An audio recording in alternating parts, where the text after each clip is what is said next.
লোকের আপনি জানেন না ভালো করে দিলেন আপনি জানেন না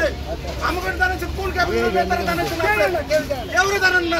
আমরা কি অপরাধ করছি এই যে মাই লোকগুলো ভাই খেলো আমার কোথায় লোকগুলো এখানে ফিরে গেল সবাই জানতেন করলো এই দায়ভারটা কে নিব কেন করলো না আমার কথা শোনেন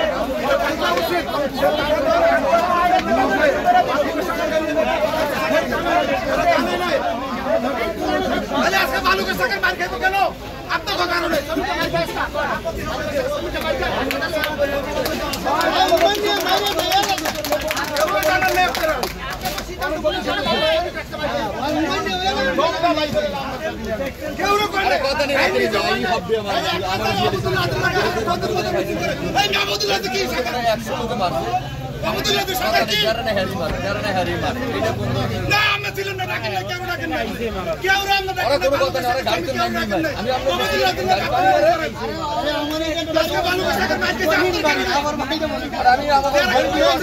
মাথা দিয়ে রক্ত পড়তে আছে